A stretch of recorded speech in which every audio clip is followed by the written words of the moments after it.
And thank you for the welcoming remarks and greetings. And I would like now to introduce you to the Benin Initiative Switzerland, although we heard a lot about, but some highlights of the 4 years of collaborative work, of joint efforts to understand the Benin heritage in Swiss museums. We have come a long way together, and I'm convinced that what we have learned will have a lasting effect, and something has changed, and we have built new relationships for all that is to come. Some insights into the meetings. First, we needed to get to know each other better within the 8 museums, between curators and researchers, and to learn the Benin perspective from our partners, like the historian Enibokun Utsebu Imariakbe.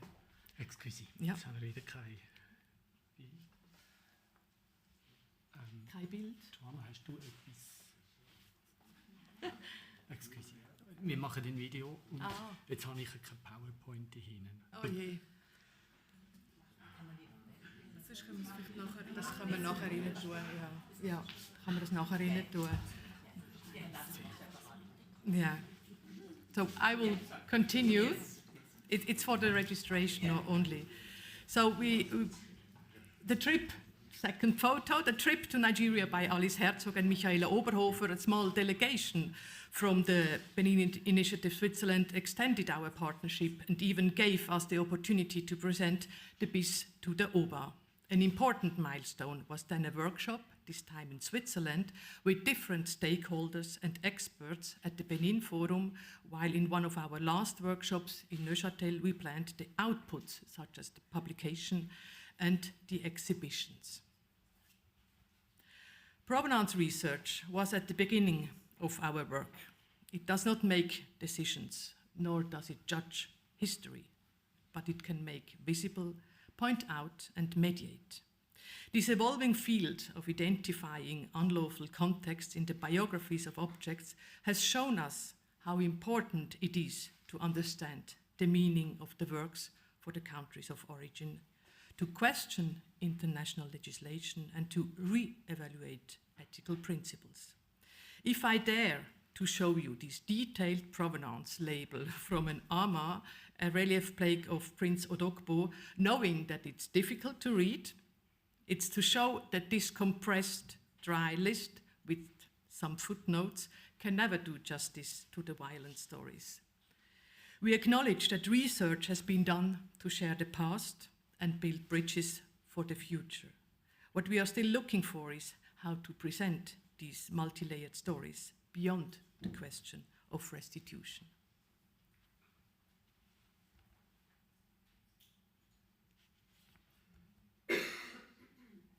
Next slide. Where are you?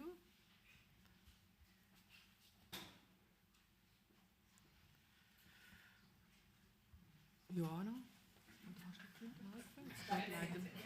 Okay, thank you, sorry. Now, with this other visualization of the story inscribed in the ama, I would like to present it very briefly. This relief panel of Prince Odogbo, long known in our museum as the Naked Boy, because he is depicted unclothed, was created in the 16th, 17th century. The background of this work of art is the story of this heir to the throne, whose masculinity was questioned and who therefore had to appear naked in public. For a long time, the plate was part of the palace treasures and thus part of the so-called Benin archive, now available also on Benin Digital. We are coming there later. After having been looted in 1897, it first appeared in Europe in the 1920s, in the possession of the surrealist poet Paul Éluard in Paris, admired for its artistry like many Benin artifacts. Via an art dealer, the ama found its way to the banker and art lover Edward von der Heydt, who donated it as a part of a larger collection to the city of Zurich to found Museum Rietberg in 1952.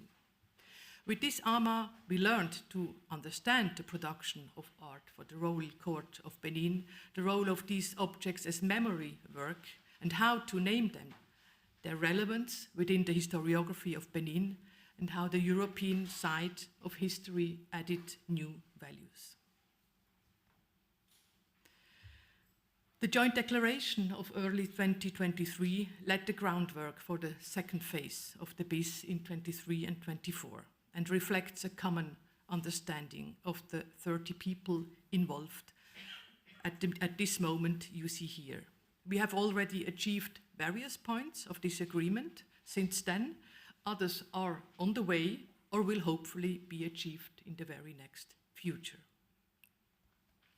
During the Benin Forum, when we made the joint declaration available to the public, His Royal Highness Prince Agatise Erediwawa spoke about the cultural meaning of the objects for the Edo people.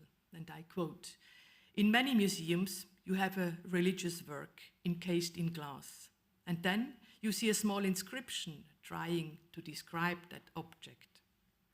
The description is often devoid of understanding, devoid of the emotions that go with the objects," unquote. Another quote from Karine Durand, museum director in Geneva, promotes a new understanding of museums, and I quote again, "When museums start thinking they are not owners of cultural heritage, but custodians and guardians, they start realizing that there are other owners," unquote.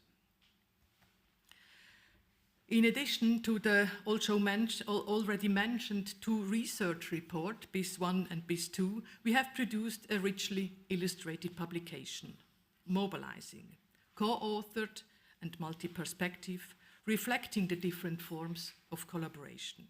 This has promoted new knowledge that not only mobilizes cultural heritage, but also puts museums into action.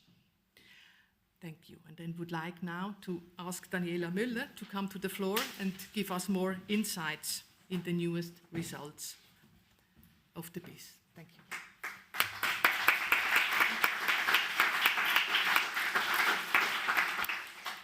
Thank you so much, Esther. I would like to talk a little bit about the research that was conducted during the second phase of the Benin initiative, which provided the opportunity for further research on the provenances of the artifacts and the networks of actors that surrounded their global distribution after 1897, and also provided the opportunity for a review of the literature on topics like the trade relations between the Kingdom of Benin and Europe, and specifically the slave trade. I would now like to speak a bit more about two examples of the research that was conducted during this time, starting with a case of recategorization. Based on new research findings, we were actually able to move two objects that are today at the Bernisches Historisches Museum from the category of unlikely to be looted to the category to probably looted. These two objects that you see there had entered the collection of the then Völkerkunde Museum in Hamburg in 1903, before being sold on to the Bernese Museum in the very same year. The man who had sold the objects to the museum in Hamburg was named in documentation only as F.W. Reichert, with no further details being known about him. Because the figure group does not represent typical examples of Benin courtly artworks before 1897, the two pieces have been previously categorized as unlikely to be looted. However, because they had entered the museum in Hamburg only a few years after the attack on Benin, some doubt remained, and the decision was made to dedicate further research on their provenance. So Samuel Bachmann, curator for Africa at the Bernisches Historisches Museum, together with Dr. Lucky Okbudian, research fellow at the University of Bern, conducted further research on the meaning of the figure group in collaboration with the Nigerian historian Dr. Enibokun Uzebo Imariakbe. They actually established that the figure group was likely a depiction of a king of the neighboring Ijo, and metal casts from vassal states such as these were usually presented to the Oba of Benin as gifts during festivities, and are thus likely to have been present in Benin City at the time of the attack. In parallel to these findings, I did conduct further research on the man who had sold these two objects to the museum in Hamburg in 1903. Analysis of address books, newspapers, and commercial directories, some of which you see up there, showed that Friedrich Wilhelm Reichert was a merchant trading in a variety of colonial goods like tobacco products, coffee, and tea, and who had both his residence and his sales rooms in the port of Hamburg. The port of Hamburg was a central location for the dispersion of the looted Benin artifacts into Europe after 1897, due to its general importance as a trade hub for African goods. The combination of these new results prompted a decision to recategorize these objects as likely to have been looted. This recategorization has now, of course, caused a slight shift in the overall numbers and the categorization of the objects in the collections of the BIS museums, which you can see up above.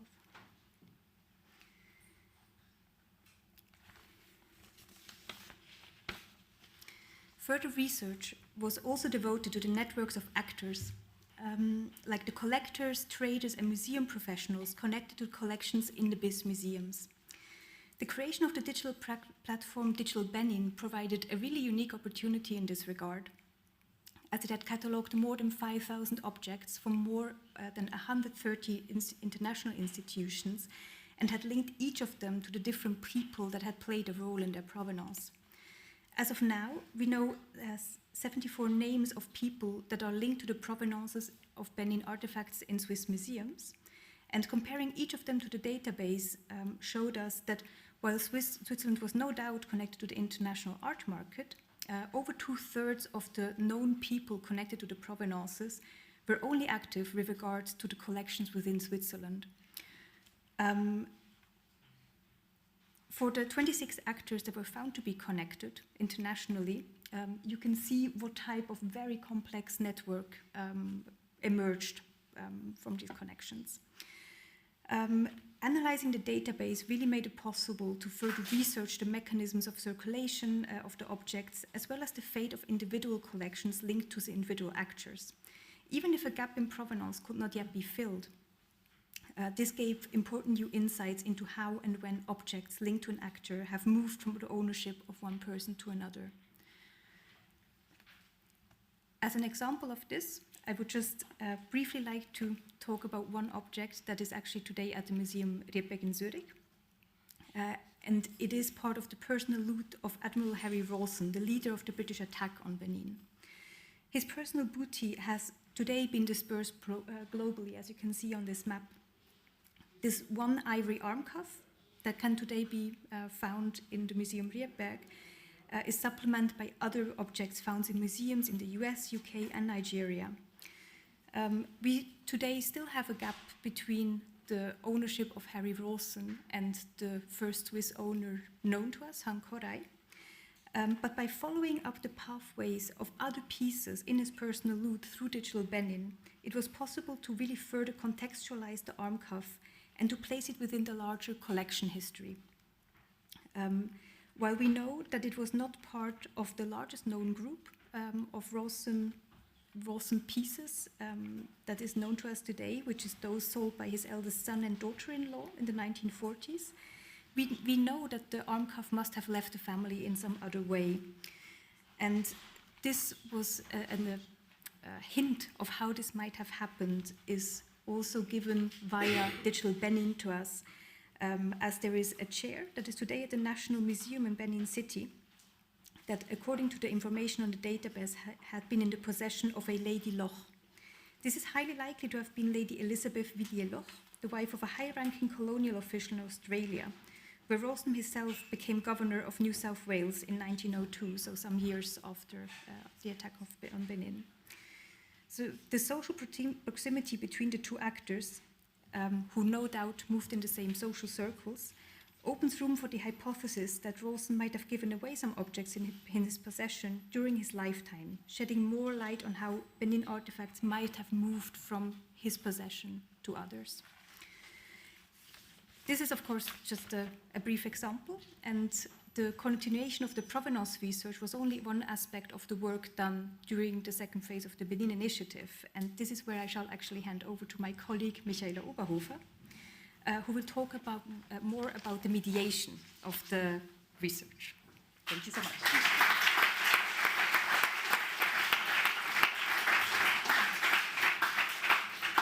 So also good afternoon from my side. As a third part of our presentation, I would like to share some insights into the mediation of our research results during the second phase of the BIS, and why it is so important to collaborate with source communities. This statement by Josephine Ebiuba Abi, a researcher at the University of Benin and co-curator of the Benin exhibition here at Museum Rietberg, is particularly telling in this regard. And she says, "What interests me is to talk about my culture by myself and not what I am told about my culture." Benin is currently represented in not less than 4 exhibitions of BIS museums in Switzerland. In Geneva and Neuchâtel, there are exhibitions on colonialism and capitalism with sections on Benin. Here in Zurich, both exhibitions focus entirely on Benin. Next February, visitors to the museum in Basel can also learn more about the Benin objects there as part of the new project series in Fill You. What all these mediation formats have in common is that they were created through close collaboration with academics, museum professionals, artists, students, and communities from Benin and the African diaspora here in Switzerland. This participatory and inclusive approach has resulted in a rich diversity of voices and perspectives represented. In the following, I'd like to highlight some of the key moments of these collaborations. During our visits to the museum depots, we often heard the phrase, "This is the first time for me." One moving moment comes from, for example, from a member of the Edo United Club in Switzerland, one of the cooperation partners for the exhibition at the Ethnographic Museum of the University Zurich. Touching an ivory tusk in the depot, he exclaimed, "I put my hand on the ivory and feel the red soil of Benin." The opportunity to tell their children who are growing here up in Switzerland about the history of Benin was so important to them. Such encounters highlight the emotional and spiritual connections that the spirit objects still evoke and underscore the importance of making original artifacts available to source communities in Switzerland and in Nigeria. It facilitates a reconnection with the heritage and memory. In our workshops, Benin scholars expressed a strong desire to research, write, and tell stories about their own culture.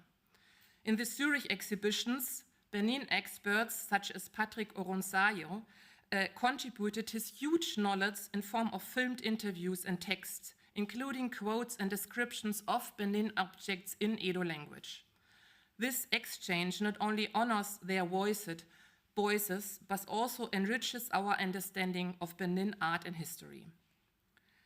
As co-curator of our exhibition, Josephine Ebiuba Abi emphasized the importance of performance. This small ivory carving here on the left side represents more than aesthetics to her. It embodies a performance, a ceremony with movement, dance, and songs associated with the coronation of a king. Josephine brought in the performance aspect of the artifacts to our understanding, thus providing a more holistic view of the art and culture of Benin. The design of the exhibition here at Museum Rietberg was also a collaborative effort. Swiss-Nigerian architect Solange Banefo developed a scenography that reflects the philosophy and architecture of Benin. Inspired by the inner courtyards of Benin buildings, she created an interior space in shades of red, symbolizing monarchy and royal ceremonies. The exterior space is dedicated to Benin's external relationship with the world since the founding of Benin Kingdom in the first millennium until today, including also terrible aspects of this history as slave trade and the colonial conquest, as well as the reception of the objects in Europe, the exhibition narratives, and the object biographies. In Banefo's own words, her design represents an Afrocentric concept multi-perspectivity becomes a key strategy for decolonization. And I think this could be a model for museums in Switzerland, but also in Nigeria. The collaboration with contemporary artists has led to the reinterpretation and activation of the heritage of Benin in our museums. In Neuchâtel, designer Osaze Amadasun created a mood board about the provenance of a looted relief plaque as a new form of visual storytelling. At the Museum Rietberg, artists Cherry and Morgan and Kwaku Opoku approached colonialism and slavery through their personal and artistic lenses. As a continuation of their artistic production in Benin City to date, brasscaster Phil Omodamwen also created new works for the two exhibitions here in Zurich. A special kind of collaboration took place with the artist Samson Ogyamen and the theater company Oniricon in the Ethnographic Museum in Geneva. Being both artist and co-curator, Ogyamen created a traditional contemporary mask of the goddess Iyokbon. In a performance, the mask was stolen from the museum, magically recharged in an artistic ritual, and then buried. Ogyamen, who is also present today, expressed his desire to reconnect with the art of his ancestors. So this list of around 70 names shows how many people have worked together in the BIS over the past 4 years. During this period, the Benin Initiative Switzerland has become a vibrant museum network that promotes collaboration and resource sharing among Swiss museums. And perhaps more importantly, by working with partners from the communities of origin, we are committed to a more inclusive and open museum practice. The joint research and publication, as well as the co-curation, allow us to weave African perspectives and narratives into our work, to create spaces of reconnections on emotional, spiritual, scientific, or aesthetic levels. This approach not only transforms our understanding of African history and arts, which is still often dominated by a Western lens, but also paves the way for new forms of knowledge production, dynamic exhibition and research formats, and comprehensive storytelling. In doing so, a more profound mutual understanding across cultures and institutions is made possible. And we really like to express our sincere thanks to all of you who were part of this project. And in Edo, we would say Uruese.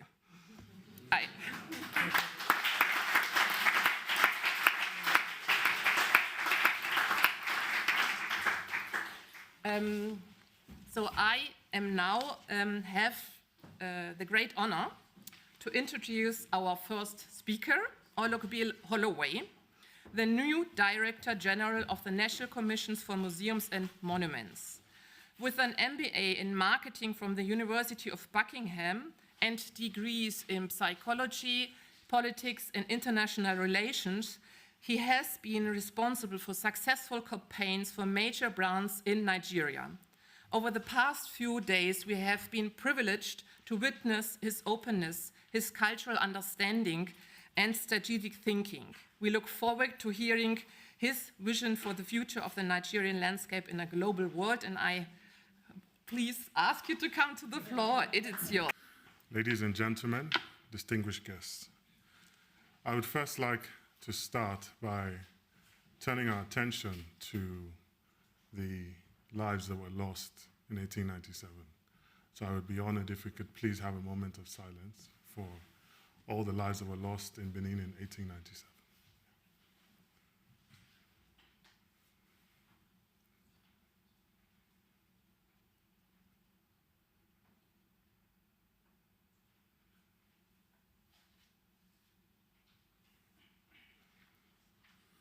Thank you. So the title of my presentation today is Reimagining the Concept of a Museum for a Nigerian Audience.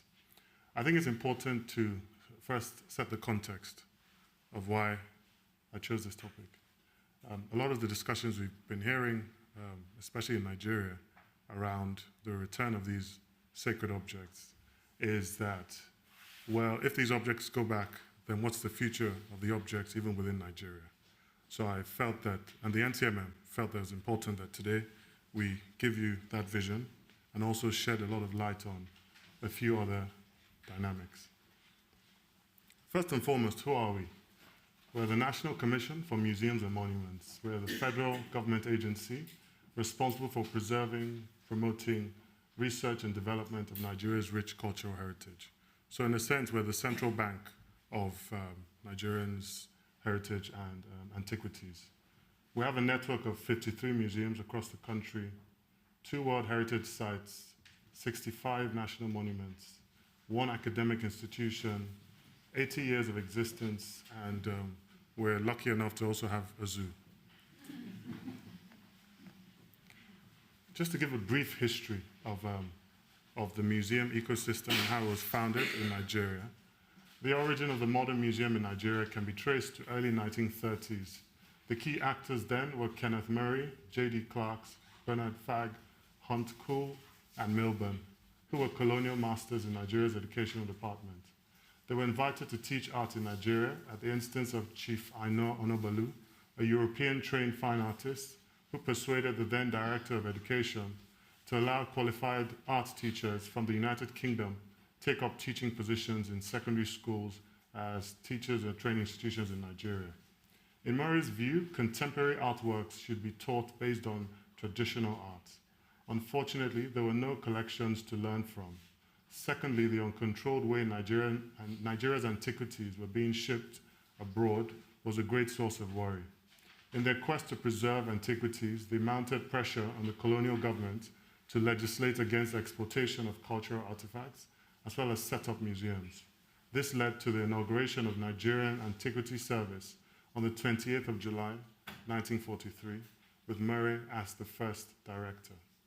The federal government of Nigeria, through Decree 77 of 1979, established the National Commission for Museums and Monuments as a replacement to the Federal Antiquities Department.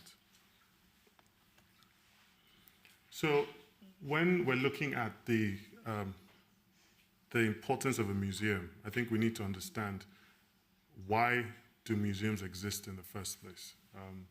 For us, the museum is a means to an end. You don't come to the museum just for coming's sake. You come because you want to learn something about yourself, about what it means to be human, about our shared human experience. So it's really about self-actualization. But Nigeria occupies a very peculiar position because, as you're aware, we have a large population and also the 2 demographics that we can speak about broadly, the educated and the uneducated. Both equally have a right to learn about their heritage, but the question is, how is this heritage distilled for 2 separate audiences? So the chart you see here, I'll just quickly point out. The Museum Rietberg, we've placed this based on the society in which the museum exists. Highly educated, highly enlightened, and therefore more likely to appreciate what you would find in a museum as it exists now.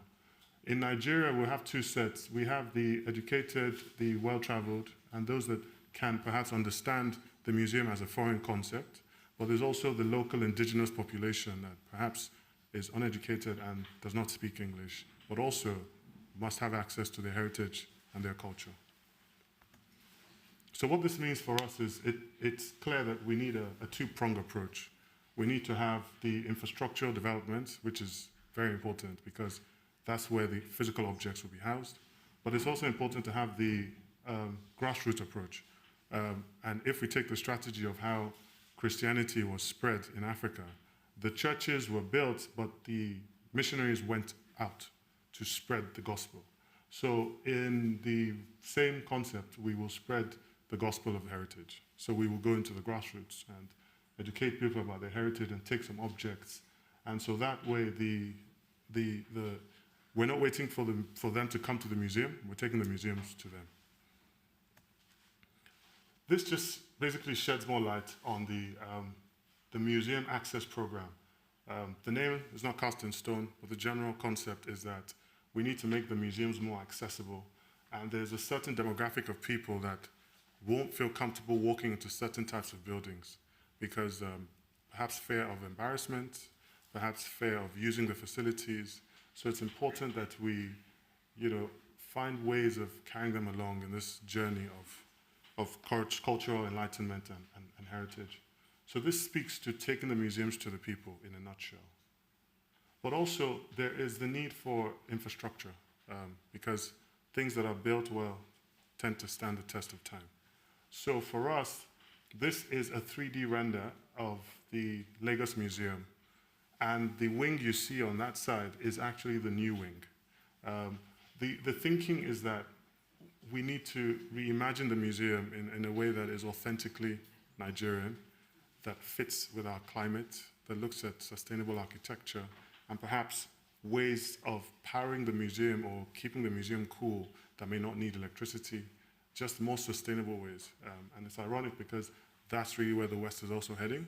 But as Nigerians and as progressive people, we also see that that makes sense for us, especially because power is a big deal in Nigeria. So it's a way of thinking we want to try and incorporate. So I thought it would be important to show this because for us it's still a vision. The first building exists now. That's the current museum. The building at the back, we're going to have our archives and library at the bottom, and on top we're going to have the offices. But it's important to show this so that we can clearly demonstrate that there is a thinking of the future and how we can do things better. This is just another view of the building, and it's very critical for us that the building is authentically Nigerian. Yes, we may use modern materials, but even in the finishing and the look and feel, it's important that that message comes across because of the bigger message we're trying to pass. I want to discuss something that's very important, and I think that we've discussed this amongst ourselves, and it's the concept of living heritage. Why is this important? Because I feel that the museum ecosystem as it exists, perhaps in the West, is not necessarily how the average Nigerian wants to perceive the museum ecosystem. What do I mean by that? So if we look at certain objects that I've seen in Museum Rietberg in your storage, like the Ifa divination tray. Till today, we have practitioners of Ifa, right? We currently still practice these native traditions. A lot of the masquerade masks that you have are still used till today for spiritual practices. So for us, the heritage is not, it's very much alive. So the concept of even displaying certain objects in glass, for us, we need to rethink that, because the glass serves as a barrier between the people that are experiencing it and the object itself. And you wouldn't put a living being in a glass box unless it's a fish and there's water. Right? So for us, it's understanding that concept of living heritage and how we actually start to reimagine the museums for an African audience, for a Nigerian audience. Interesting, right? So in shedding more light on the concept of living heritage, I want to use the analogy of Thor. That is the Norse god of thunder and lightning, popularly depicted by Chris Hemsworth in the Marvel universe. And then we have, on the other side, we have our god of thunder and lightning, called Shango. I'm sure quite a few people here are aware of Shango. We have Shango worshippers till today. There are shrines dedicated to Shango till today. And there are people amongst the population that believe that they can invoke thunder and lightning by invoking the power of Shango till today. The reason Thor is presented here is because I'm sure you would struggle to find worshippers of Thor today, even though at one time Thor was worshipped widely in Norse mythology. So that's to give more context to the living heritage. But to even add some more specific context as far as the museum, the festival you see on the right is the Ayo Festival. That picture was from 2017. The Ayo Festival has been in existence for close to 300 years. And the festival still happens till today. What you see on the left is a figure of depicting the Eyo festival. So about a month ago, we invited the practitioners of the Eyo festival to the museum to show them around. And the video I'm going to show you next is what happened when the practitioners met with the depiction of them in the museum. How do I press play? Just, yeah.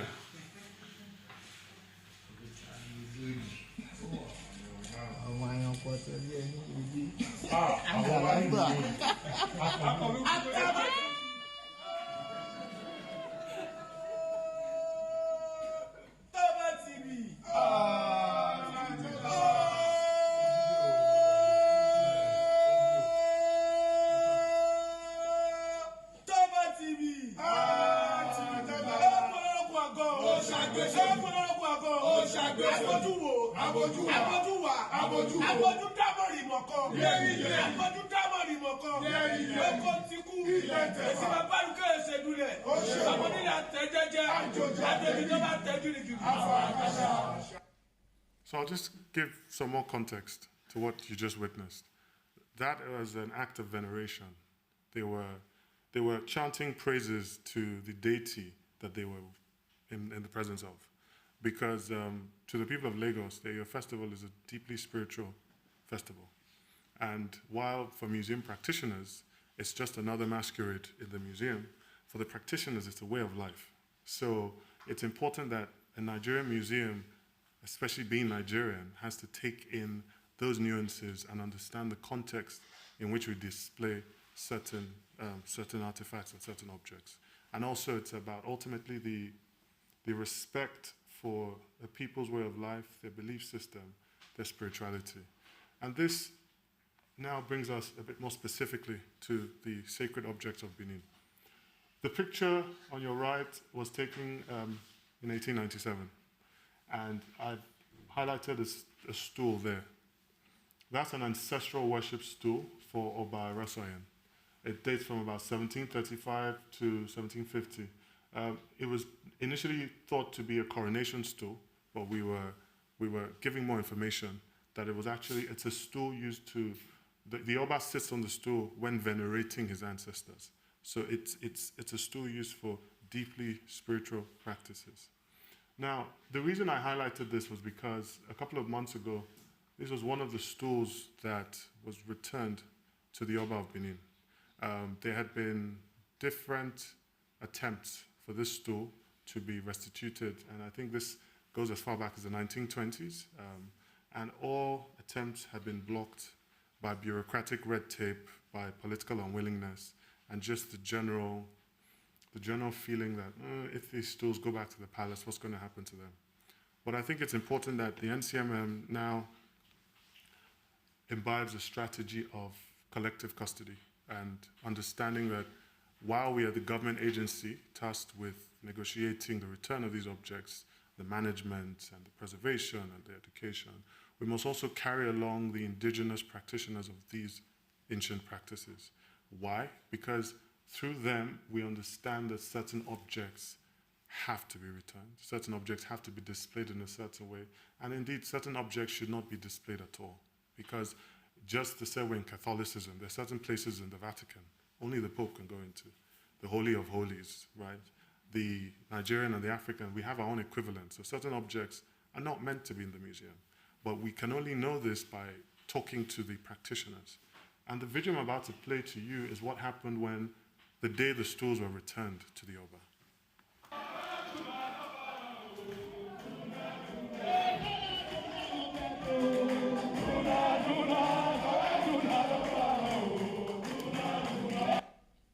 Exactly. So I think it's very important to note the significance of what you're witnessing. The Oba of Benin is not a monarch that dances regularly. Right? So I think that the significance of what you're witnessing shows that, you know, on one hand, yes, we may be discussing these sacred objects as museum artifacts, but for a certain demographic of people, these objects are very much alive and have deep connection to their ancestry, their bloodline, and their reason for being. So it's important that even in our discussions that sensitivity is applied to the topic of restitution. And specifically now, I guess we've kind of touched it, but to shed more light into the future, as far as we see it, of the Benin bronzes and the current relationship between the NCMM and the Royal Court. So prior to now, there had been a lot of, I'll say, miscommunication, not just internally but externally. And I think that one of the things that we discussed was how we can streamline communications so that on the Nigerian end, the NCMM becomes a focal point, and that we can carry out the internal housekeeping from the back end. But we're in the process of building a storage facility in Benin, on the premises of the Benin Museum. The storage facility will be open to academics and researchers. We don't have any galleries, but it will be open to academics and researchers. And the importance of this is because a lot of the objects that will be repatriated in the next coming months and years, a lot of them will be displayed in there, or will be stored in there. And the ecosystem of NCMM museums across the country will also take their share of these artifacts so that Nigerians across the country can appreciate them, because they have become national assets as well. And the Oba is more than happy with this strategy, and we've discussed it at length. We had a 3-hour meeting and went back and forth, and I explained to him that, look, things are changing and this is how we need to do it this way. So there's a lot of diplomacy happening on that end. So we would really appreciate it if a lot of discussions are routed through us, and a lot of communications in the press, please run it by us so that we make sure that we don't offend anyone and we do things the proper way. And I think that I would also like to use this opportunity to announce, no one knows this yet, that the storage facility, the minister and the president have approved that the storage facility will be named after Oba of Arwen. 1897.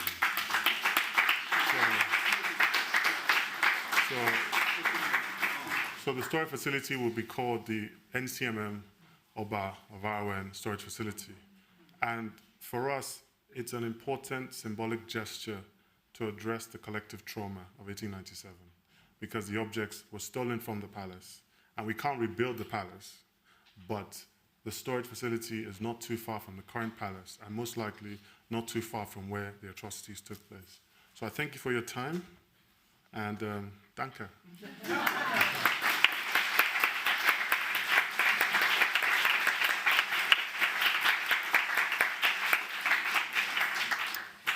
Yeah, thank you very much, Dite, for this really important presentation and enlightening presentation. And now I'm delighted to announce Fabian Barraga as our next speakers. She has a master's degree in law from the University of Fribourg and worked as a lawyer and legal advisor before becoming head of the specialized body for the international transfer of cultural property at the Swiss Federal Office of Culture. So a very important institution in the Federal Office, and we are really, really all thankful and grateful for your support, for the support of the Federal Office of Culture in the last years of the BIS. So thank you really very much. And now she will talk about the returns of cultural property in the context of illegal trafficking and the role of returns in the preservation of cultural heritage. So please. Excellencies, dear attendees, dear members of this important initiative, ladies and gentlemen, it is a great pleasure and honor for me to be here at the Museum Rietberg at today's Restitution Forum and talk to you about the practice and perspective of the Federal Office of Culture on the return and restitution of cultural property. Please let me at this point congratulate the Swiss Benin Initiative on this important project, as it motivates on many levels to reflect, dialogue, and act in the context of cooperation and return of cultural property. Cultural property is a tangible witness of our roots. It connects our past with our present, with all our values, beliefs, knowledge, and traditions.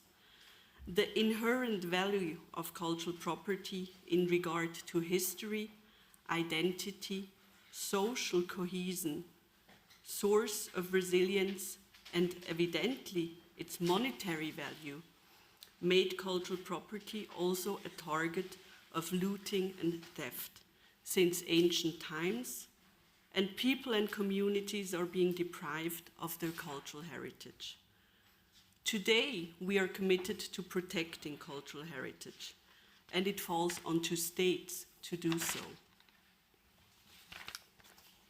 In 2003, Switzerland has ratified the 1970 UNESCO Conventions on the means of prohibiting and preventing the illicit import, export, and transfer of ownership of cultural property, and subsequently implemented the convention into the Swiss law with the Cultural Property Transfer Act.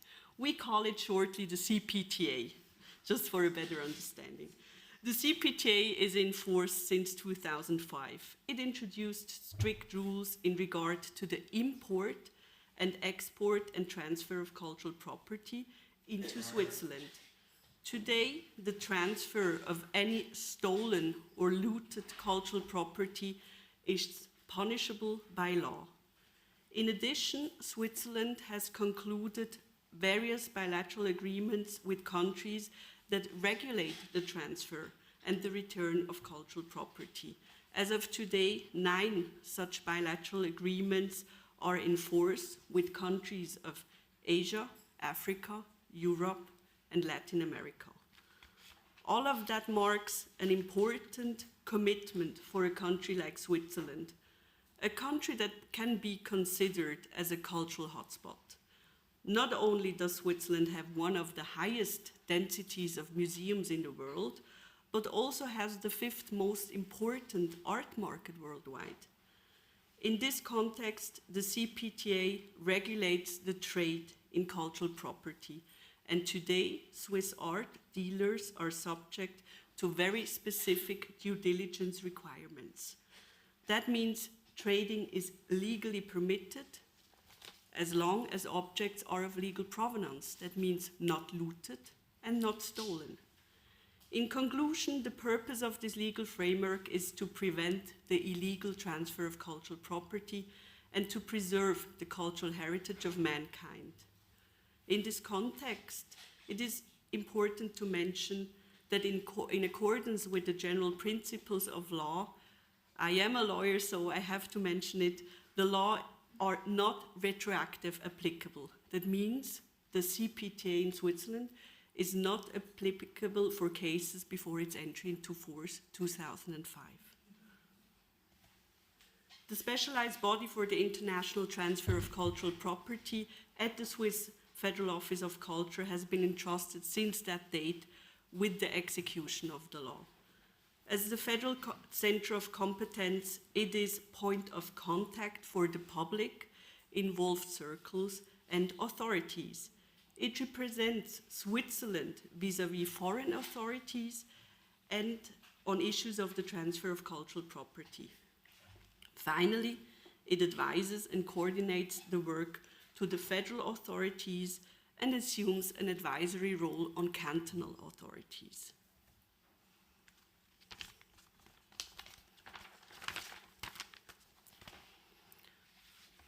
Talking about return of cultural property, we have to distinguish between 2 types of returns. Official restitutions at the end of a criminal proceeding and voluntary returns on the basis of free will of a private person or an individual or an institution. What does that mean in practice? Cultural property that has been stolen or looted is confiscated in criminal proceedings. After its confiscation, it is handed over to the Federal Office of Culture for the restitution to its country of origin. The handover of the artifact is marked by an official restitution ceremony in the presence of official Swiss and foreign representatives. Here you can see a picture just from last May. It was our Ministry of Interior Affairs who handed over 3 objects to the Vice Prime Minister of Iraq, objects that have been looted in Iraq. On the right side, it is a fragment of a statue of Ramses II, who was also restituted last year to Egypt.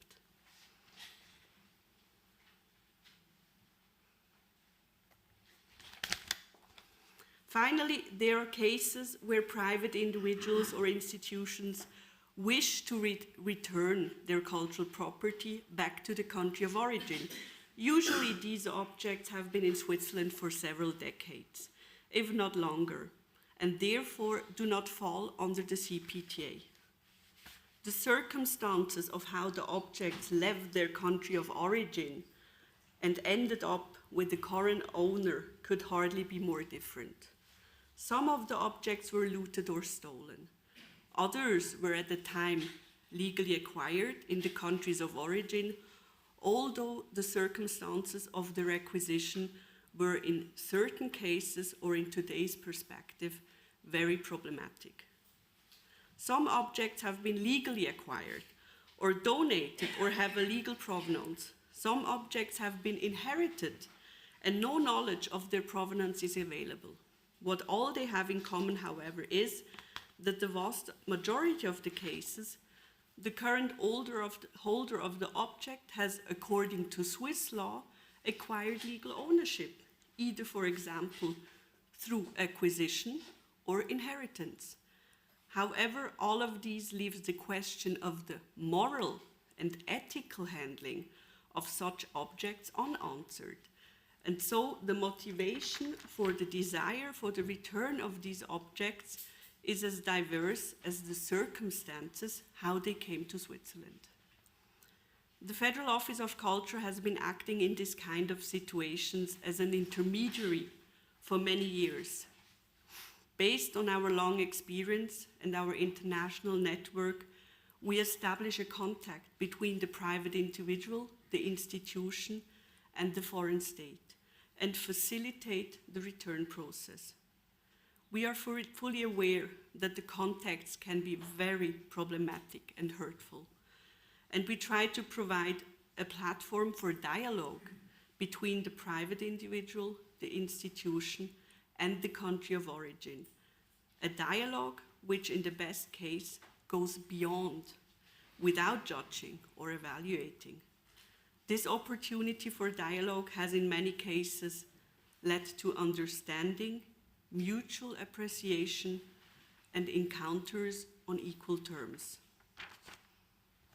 In summary, the cases of restitution and return of cultural property in which the Federal Office of Culture has been involved could hardly be more different. And just to give you a number, in the last 20 years, more than 6,000 objects have been returned to their country of origin from Switzerland.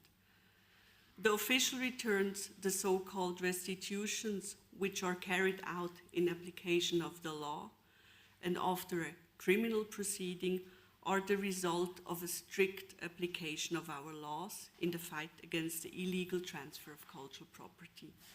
On the other hand, the support of the voluntary returns of objects that have been in Switzerland for many decades is not only the return of cultural property to its place of origin, but it symbolizes the spirit of solidarity and respect, as well as the commitment to the preservation of cultural heritage. Both types of return have one thing in common. They lead to dialogue, they lead to encounters, and they lead to a strengthening of the bilateral cooperation in the cultural field, as we can see today.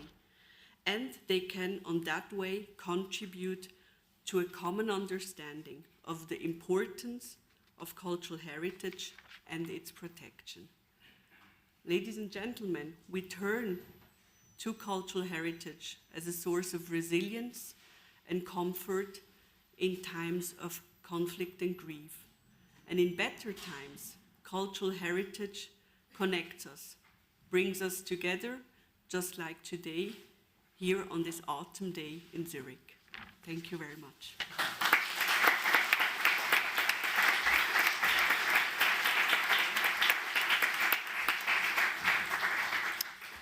So it's a great honor to welcome now Bénédicte Savoy. All of you may know her, and I can only highlight a few of her many achievements.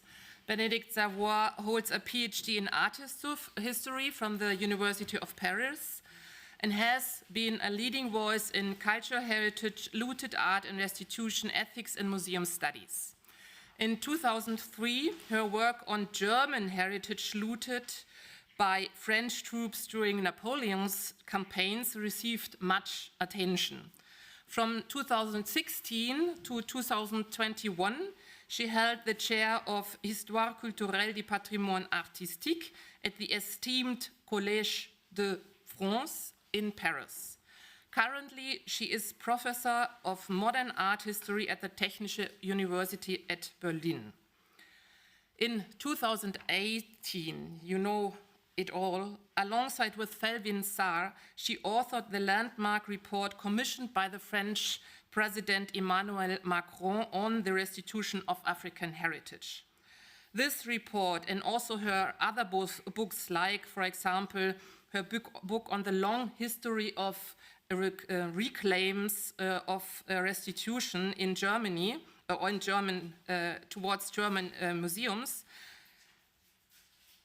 had a worldwide impact and led to a new urgency in the discussion about colonialism and restitution, and also led to, above all, the first acts of returns. Importantly, it advocates also not only for the restitution, but also for a beginning of a new relational ethic, as the report subtitle suggests. Her recent research project exemplifies this and was done in neat collaboration with colleagues from Cameroon, focusing on Cameroon's rich cultural heritage in German museums, and published as Atlas of Absences last June.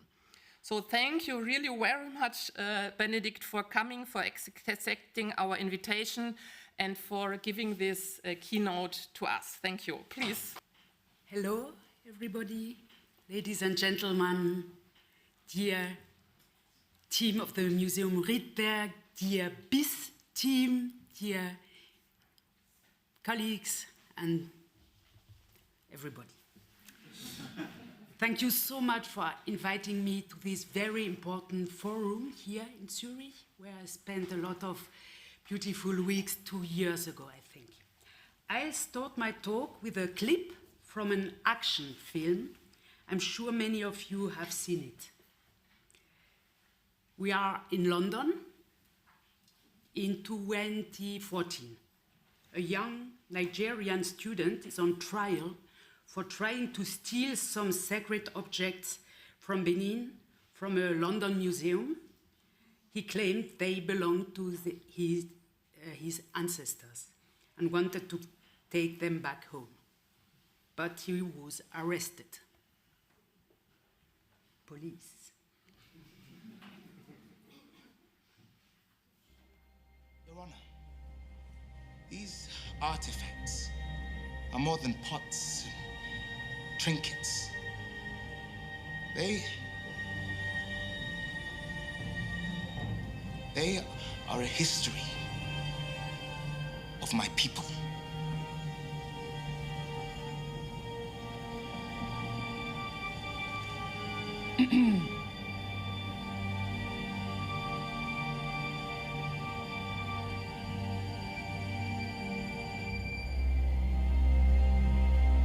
It is my judgment here today that this young man, although misguided, is not guilty of the crime of theft.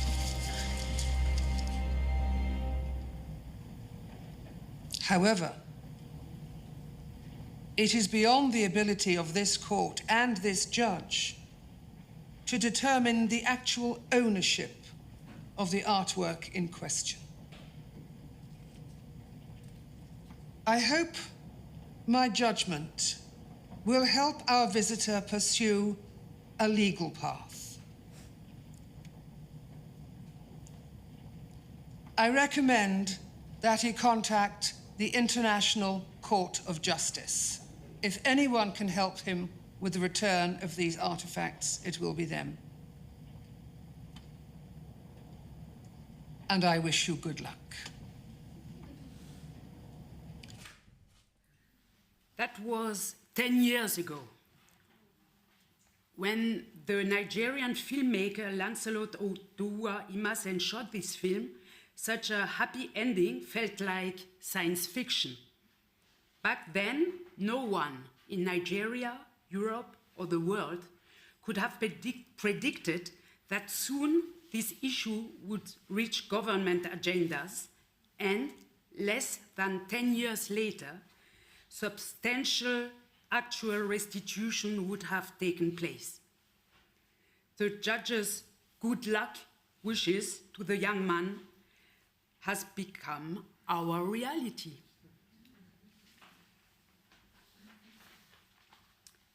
This tells us two things. First, fiction, art, cinema, and pop culture often show the way on big social issues. They are ahead of politics, academia, and museums, and so we must take them very, very seriously. Over the past 10 years, many mechanisms have started working at different levels: legal, academic, in museums, in collective consciousness, and in the media, both in Europe and Africa. These efforts have brought about a complete shift in paradigm. What seemed like a far-fetched happy ending 10 years ago is now our world. To understand what happened in these 10 years between Europe and Africa, I've organized my talk into 3 short 5-minute sections. First, the Restitution Olympics,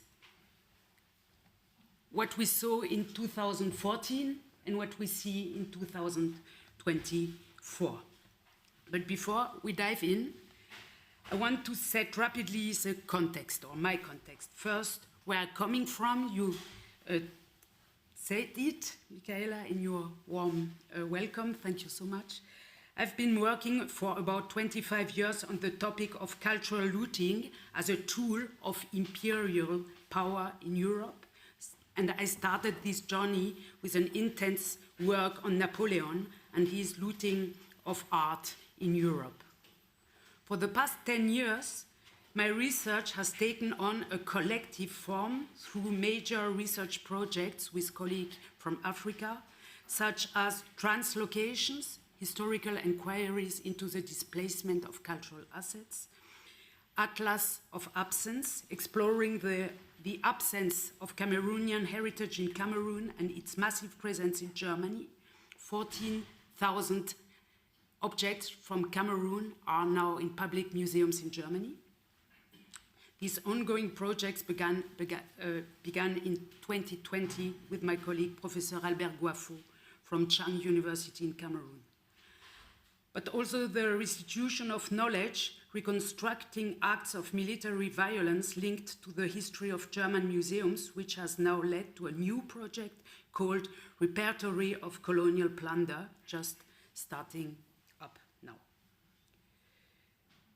Next, before I really start, it's important to remember that the entire debate on restitution we've been having for the last 10 years is not some new woke idea invented by 21st century Europeans trying to feel guilty.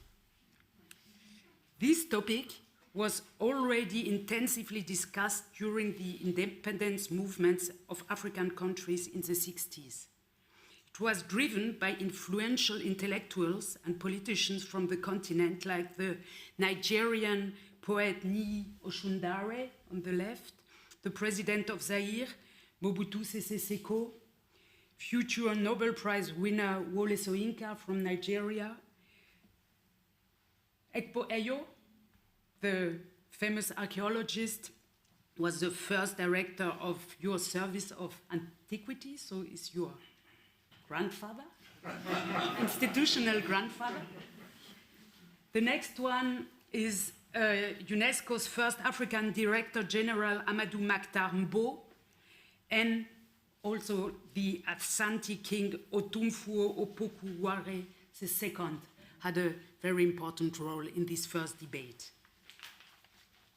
There are numerous publications from the 70s, a lot of secret archives in Europe, confidential, secret, now, and explicit calls for restitutions in the 60s and 70s. Here, from Paulin Joachim Rendez-nous L'Art Nègre in 1965, and this very impressive cover of a journal, of a bulletin, a Nigerian bulletin about our cultural heritage with this very famous so-called mask from London, from the British Museum at that time. Even Switzerland made an effort back then, becoming the first European country to publish its ethnographic inventories in 1979, and I think it's linked to our session today. It's not a coincidence. One more preliminary point. Over the past 10 years, this issue has brought together a large number of people from different generations in Europe and across the African continent: academics, museum professionals, philosophers, lawyers, politicians, artists, and now many young scholars.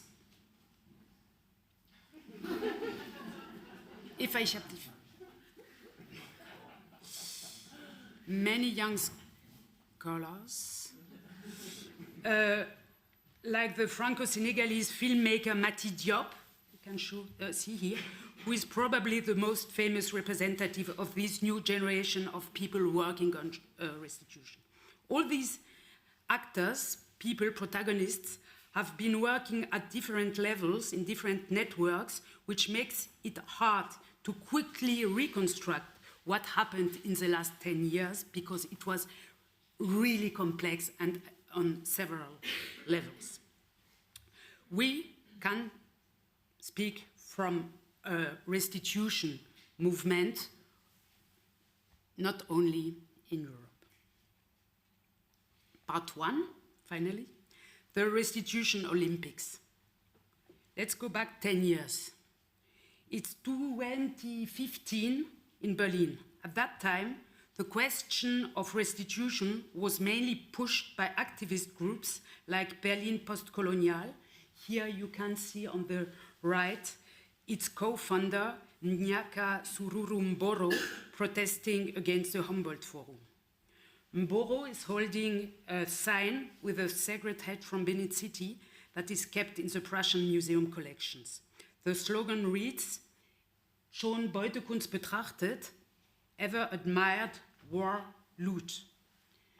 Back then, the question of restitution were limited to activist groups and ignored and dismissed by museums, institutions, universities, and governments.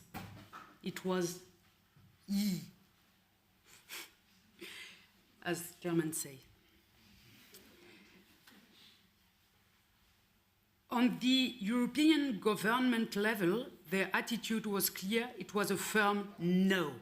For example, in 2016, when the foreign minister of the Republic of Benin, Aurélien Agbenonsi, officially requested the return of royal treasures looted by the French army in Abomey in 1892, the response from his French counterpart, Jean-Marc Ayrault, on the left, was full of legal jargon.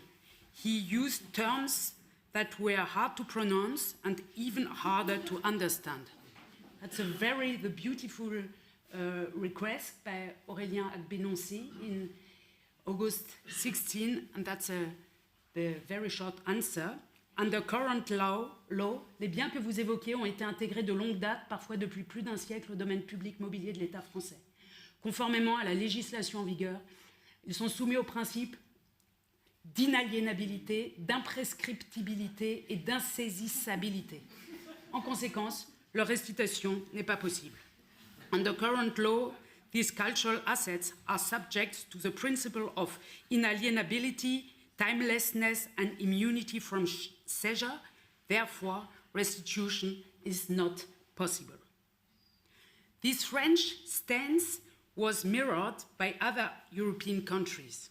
In Germany, during the construction of the new ethnological museum in the reconstructed Prussian palace, some academics, including myself, raised concerns about the museum's contradictions and called for transparency on the provenance of collections.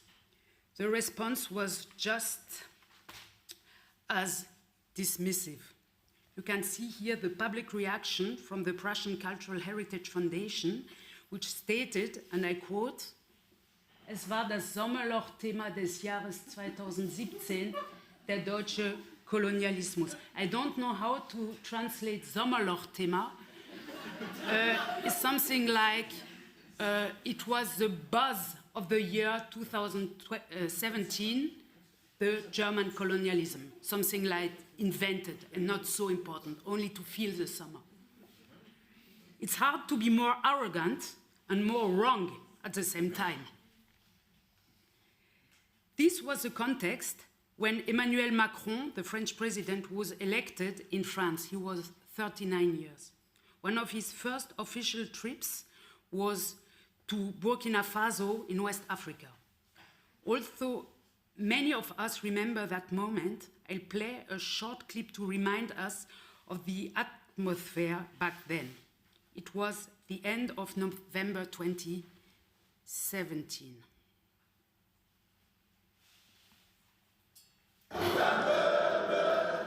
National pride runs high among these students in Burkina Faso, but there's little affection for France, the former colonial ruler. Emmanuel Macron wants to fix what he calls France's image problem in Africa, which is why he chose to speak at Ouagadougou University.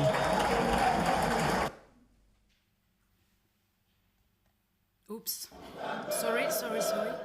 National pride runs high. I have to play it again. Sorry. National pride runs high among these students in Burkina Faso, but there's little affection for France, the former colonial ruler. Emmanuel Macron wants to fix what he calls France's image problem in Africa, which is why he chose to speak at Ouagadougou University. Je veux que d'ici 5 ans, les conditions soient réunies pour des restitutions temporaires ou définitives du patrimoine africain en Afrique.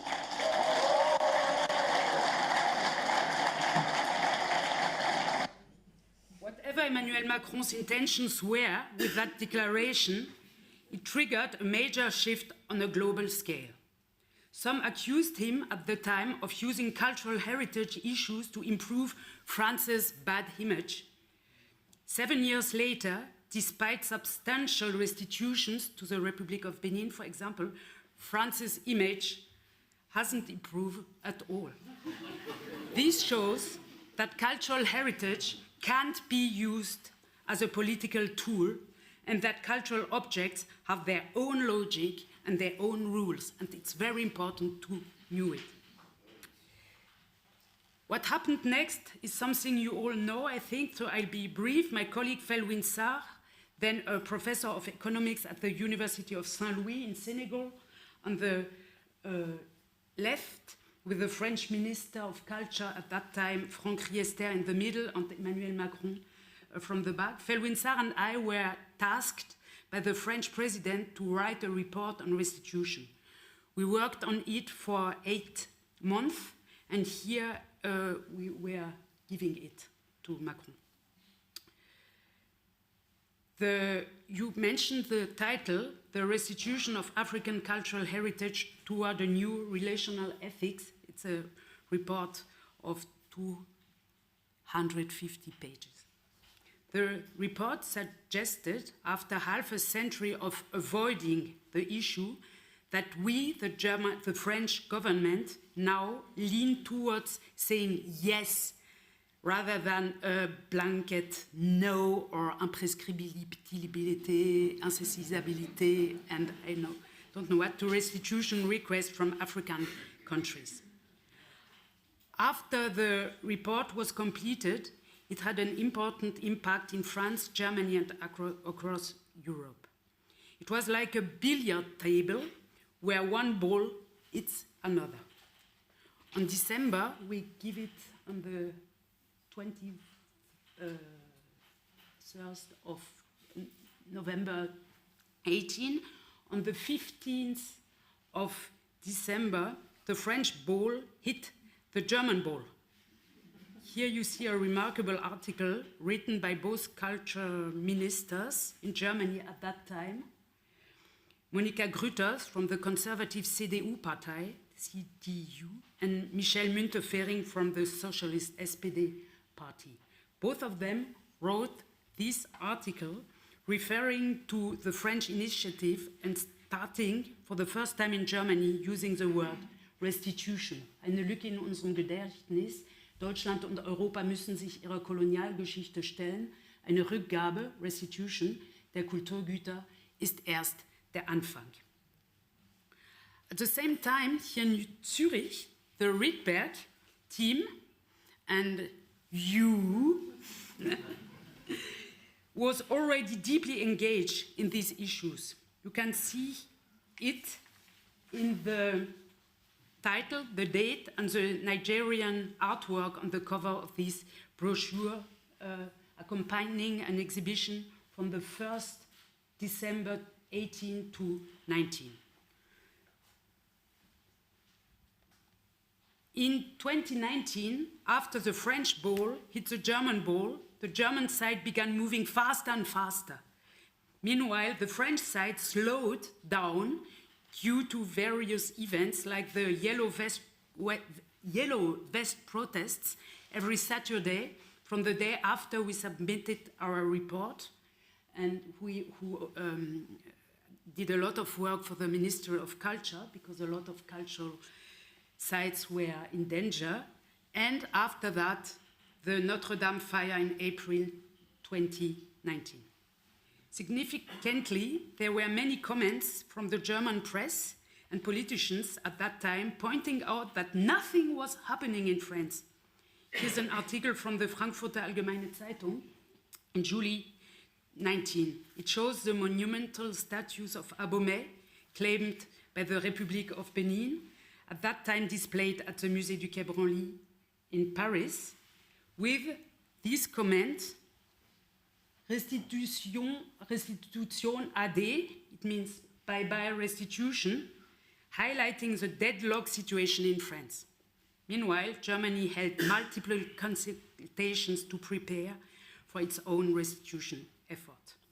Finally, at the very end of 2020, the French Parliament passed a crucial law enabling substantial restitutions, including the return of 2.5 tons of royal treasures claimed by the Republic of Benin.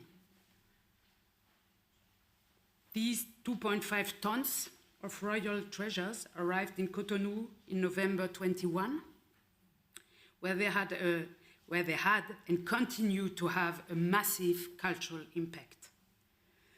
The Republic of Benin is now the first African country south of the Sahara to have materially recovered such a large quantity of its significant cultural heritage. This makes Benin a unique observatory for the profound effects of restitution on a society. Here you can see the arrival of the artworks in a Royal Air Maroc plane in Cotonou and their impressive unloading at the presidential palace. Interestingly, not a single German newspaper covered this historic event, while the world's press closely followed the return, as shown, for instance, in this Korean article. 6 months later, German Foreign Minister Annalena Baerbock and Culture Minister Claudia Roth announced the restitution of the ownership for hundreds of Benin bronzes, so-called Benin bronzes, to Nigeria, and in this December 22, around 20 pieces finally arrived in Nigeria.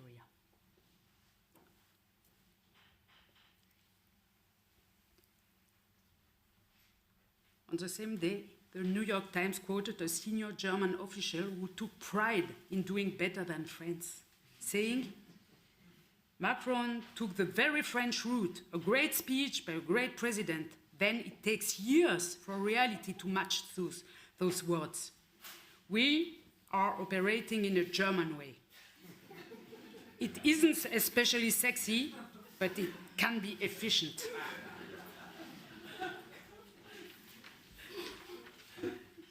In the 2 years following the milestones reached by Benin and Nigeria, and I have to say the milestone is not set by Germany and France, but Benin and Nigeria, because it was hard work to obtain this shift, similar movements began in many other countries. I'll skip the detailed timeline, but you can see part of it here with significant involvement from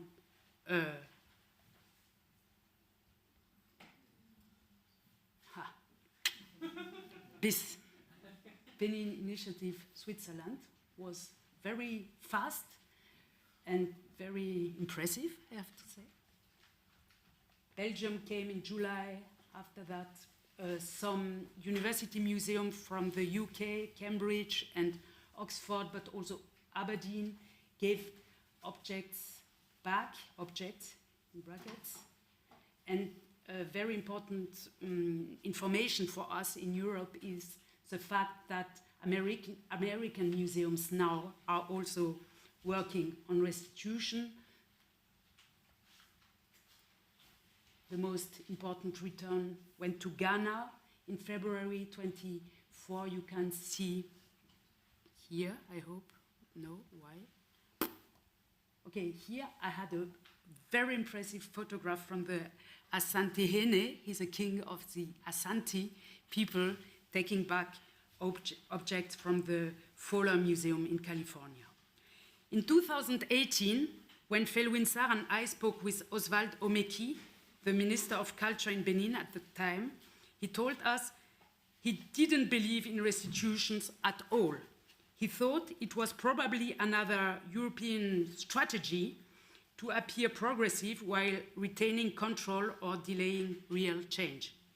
But he said that if restitution ever happened, it would be like the fall of the Berlin Wall or the reunification of North and South Korea, meaning it would bring a very important geopolitical change forever.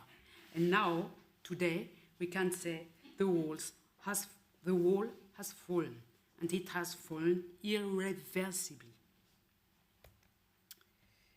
I move on to my second and third point very quickly. What did we see on the other side of the wall when we talked about restitution in 2014, and what do we see today? Let me compare the restitution debate to a galaxy of interconnected and evolving questions. 10 years ago, when everything still seemed impossible, the key questions revolved around amnesia. Oops. Nobody seemed to remember in Europe the link between colonial occupation and museums. Colonialism in general, completely forgotten in some countries like Germany and Switzerland, or deeply taboo in places like Belgium, France, or the UK. Provenance of collections in ethnographic museums, barely any systematic research was happening on these for African collections back then. But also the ethics of transparency connected with the question of the military violence in the history of these collections. Let me focus for one little moment on these two key aspects, the ethics of transparency in museums and military violence. Even at the end of 2019, academics from Africa and Europe who wanted to work on these issues had to go through the press to open letters and to pressures to obtain access to inventories in museums. You can see this open letter published in Die Zeit in October 19.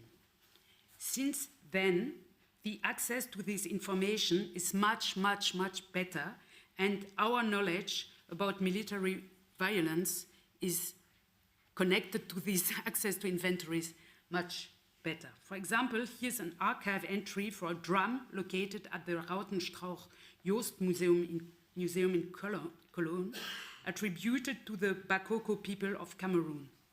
The entry states, sehr große Trommel, dazu gehörig 2 kleine, schwer zu haben, nur mit Gewalt zu erlangen. It means hard to obtain, only obtainable through violence. With the access to such inventories and a lot of huge data, we are now able to map out which regions of Africa were heavily affected by military violence. Here you see a map of Western Cameroon, where each point represents a German military expedition between 1884 and 1916. Moreover, we are now able to link these military expeditions to the 40,000 Cameroonian objects held in public museums in Germany.